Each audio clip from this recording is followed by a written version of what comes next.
Alright guys, so we gotta discuss a video that I just saw the other day by a guy named McKay here on YouTube, where he literally watched tons of review videos from the Amazon Influencer Program, was watching them. He analyzed all the data when it came to the thumbnails, the titles, the length of the videos, and everything in between that basically determined whether or not a video was going to perform well, how it did, and just, it was very interesting. And I love the fact that I've been, DMing other people about this, in private, chats and all that good stuff. And, just mentioning the things that he was basically proven, in that video. So let's dive in on some of the stuff that he talked about, break it down, and really just some tips moving forward with the program if you expect to make, some actual commission with the program, and like that, making better quality content. Now, like I said, McKay did this in-depth video, and it's just interesting, what all basically, made a quality video that converted pretty well. And one of those first things that he mentioned in that video was, the fact that the length of the video mattered a lot. And that makes total sense, man. Like, look, I remember when I got into this program for the first time, people teaching this were talking about just make a quick 30-second video of any product, put it on Amazon, and you're gonna make straight bank, which at that time was true, okay, because not so many people were in this program. It wasn't so saturated, and not everybody was fucking with this thing, and so it was easier to make money. But now more than ever, there are more content creators out there in the program. It's pretty inflated. There's a lot of saturation. You literally can't go into no product without seeing at least 2 videos from other content creators. So just it is what it is. That's just the name of the game. And knowing all this data is important because it's going to put you in the right position, to make that quality content that shoppers are looking for. And so one of those, again, I mentioned, was length. The length of the video matters, and especially when it comes to certain products. Okay, now look, don't get me wrong. When it comes to like something like a bottle of water, no one's gonna watch a 5-minute video of you trying to describe water and this and that. Okay, something like that, yeah, sure, you can make like a 30-second video, 45-second max, and get it done with. But then you compare it to something like my laptop over there. That laptop was about $2,000+. My screen's at least $100. Basically all my computer gear, right? Now, stuff like that, yes, you should be making high quality content, long form content, going over as many features about, the product, what it does, how it's been helpful to you, and just any little thing as much as possible, so that when, people watch your video, they don't get left wondering, oh, well, what about this? What about that? You answered every question that you possibly could in one video, and like that, you're able to convert them. And I've been preaching that for the longest, that, when it comes to making content for the Amazon Influencer Program, it is heading down basically a YouTube style type of content, okay? You watch stuff on YouTube where it's kind of more longer form, 10 minutes plus, very detailed, very in-depth. And like I mentioned, Amazon Influencer didn't used to be like that. I mean, some people did do it, and I'm sure it converted very well, but now more than ever, it's doing even better. And it's just going to get like that more and more. So yes, you will have to put more time, more effort, into your videos when you're doing them, okay? If you're trying to, shoot content for that 2000 laptop back there, and you think you're going to get all the information within 30 seconds, you're sadly mistaken, okay? Nobody's going to want to spend $2,000 on a laptop and watch your 30-second video thinking that it's going to cover everything. No, something like that, at least at the minimum 5 minutes to cover, all the RAM amount, the gigabytes, like the lighting, RGB, how much it weighs, like all that stuff, right? Like just stuff that when you're shopping something, especially so expensive, yeah, you definitely want to do your research, bro. So if you're one of those influencers who are able to make that type of video with as much information, as much data that you possibly can, like I said, someone watching that shit, bro, they're gonna just be like, all right, you covered everything, I'm buying it. I don't need to go to the next influencer or whatever, because your video basically did it for me, okay? And so, yeah, like I said, the length of the content that you're making needs to match with the pricing that your products do. Now, it's interesting when he did this analysis that from like the $35 range to the $70 range, the average top selling carousel video was about at least 4+ minutes or 5 minutes plus, somewhere around there. So it just goes to show you that people who are spending a little bit more definitely want something more in depth. And the more the the pricier the products were, the more longer the length of the video was. Now towards the end, I think he was at like 150 plus or $200 plus, more high ticket stuff. Now those were a little bit lower as far as the time length, but like he mentioned, it's more, cash entry to barrier. So not everybody's spending, that much money on some of these more high ticket products. So there's not much data to really go based off of. But it's still interesting that, it was still that much of a length of a video when it came to those types of products. And so just goes to show you, when you're doing those, videos for the expensive stuff, you need to make sure that you're covering that shit, from up to down. Okay.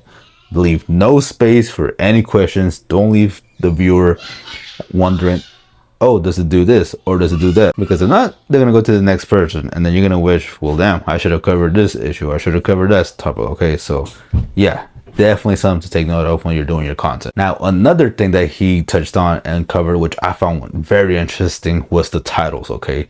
The title matter. And it's crazy. Like all of the ones he did, the ones that converted less, the ones that were not on the upper carousels as much, that didn't get as much, heart likes, whatever you want to call them, were all the ones that started with the titles with some emotion based, type of like title or a bias type of title. So like, for example, if I put my honest opinion of this water, people can see through that bullshit. Okay. They're not going to take your word for it because they know that you're trying to make money. Okay. And so when they know that you're trying to make money, they know your review is going to be kind of biased because obviously you're going to say you love that shit. You're not going to say that you hate it because otherwise you might not make any money. And so people are not stupid, and not to mention other stuff like, oh, I love this water so much type of titles, or this and that, just something where you love, this or that so much that you like it or whatever. So those type of titles, if you're doing those, I would stop them immediately because, people can see through the bullshit, bro. Now, some of the ones that did pretty well were like, I like this one feature, must watch because, blank, blank, blank. So something where you point out either something very specific or you're just, doing like a full in-depth review or something like that. Okay. So it's not really emotional. It's not biased. People are like, okay, let me see, they want to see what's going on. And so they're more willing to click on something like that versus something where you swear you love this and that. Right. Okay. Again, people are not stupid. And if you're not changing your titles appropriately moving forward, well, then I really can't help you much, after that. All right. So don't say I didn't tell you guys. All right. Now, another data he touched on was how many likes you actually got on your video. So naturally, if people really liked your video and, they actually hit that little heart button on the top left, top right corner, then it's naturally going to stay in that carousel a little bit more because it shows Amazon, oh, people like this content. Let's keep it up there so people, more people can watch it and they get value out of it. Okay. And, don't get me wrong. Getting likes and stuff on these videos is very, very hard. There's some videos where I get like 2,000, 3,000 views and I only get like one like. So it is very hard to convert that. But just rest assured that if you're getting those on your videos, then you are doing something right. And one thing you can do, with this data is looking at the videos, that are getting those type of likes on your products and trying to see how that type of content is, the type of style, what did you do on that one on, versus some of the ones that you didn't get maybe likes or anything. And maybe you want to kind of double down on that type of content because if it worked for one product, there's a good chance it might work for, more products out there that you already have. So, use all this data that you guys have, and just really dive deep down into your own products so that you're able to make, some more money and make a real bag with this thing, bro. Because yeah, you'd be surprised, man. Any little detail really matters in this program. And I've been preaching this to you guys forever and ever. Like, dude, it's just insane, man. Like, you have to put more in depth into your videos. You have to put details. You have to be more strategic with this shit because trying to half-ass these videos now in 2026, bro, it's not going to cut it out. And you will feel the effects when you're not making as much commission versus someone else like me or any other influencer who's been in the game for a minute and they're really crushing it. Okay, so don't take any shortcuts, do the work. All right. Now, one of the other data points that he touched on was like how long the video was in the carousel for. So I don't remember the exact numbers on this, but I believe some of the longer videos that were on there for like 400 plus days, they were very, detail oriented. They were, long form. So those videos naturally stayed up there until Amazon pushed either other videos up there with them, or maybe they got rotated. Okay, but again, like, to wrap it all up, man, it's just straightforward, easy.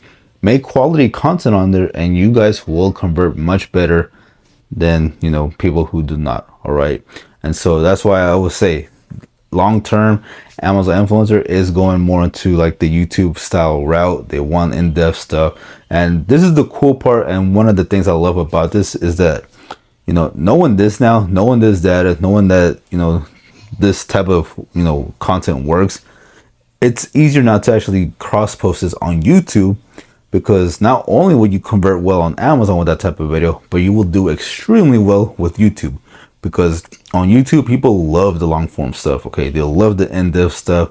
They love that, you know, oh, you're reviewing that laptop, let me go on YouTube and watch that shit, because you're going to cover everything that's on there, especially if it's long form, and people will actually watch that stuff. And so I've noticed that in my own data with my own YouTube channel, where I repurpose all my videos.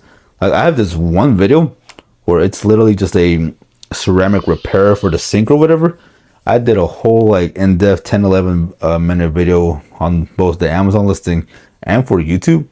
That thing on YouTube right now is like at 1,100 views, and it's only been posted up there for like maybe a month or so. But I did it in depth, showed the proper steps, like just went all in on that video, and it is doing well. Like, for YouTube, now I haven't really checked the data for it on Amazon, which I probably should after this video, just to see how well it's performing. But I'm telling you, this video, man, like, that's the style you guys need to go with in the future. Okay, and so it makes it easy, because now if you upload it from one, you can upload it to YouTube, and that's it. You don't got to do nothing else. You don't have to make an extra piece of content for that, you know, like the YouTube channel or anything. You just have the one video, you upload it once to both platforms, and you're done. You don't got to go back to it or nothing. You are done. You will convert, and you will get those views to, you know, start making money with Google AdSense on YouTube. So yeah, pretty interesting stuff. So now as we start wrapping it up, you know, like I said, stick to that long form, give it a try. But look, don't listen to me talk. The data's all there. It's been proven. I mean, at this point, it's really up to you how you want to take it and really just go from there. All right. So, but very interested in what you guys have to, you know, say. What are your opinions? What did you think about, you know, all this data after watching that video, you know, and what do you think will happen with, you know, the future of the Amazon influencer program? But with that being said, guys, I am out. Peace. Enjoy the rest of your day.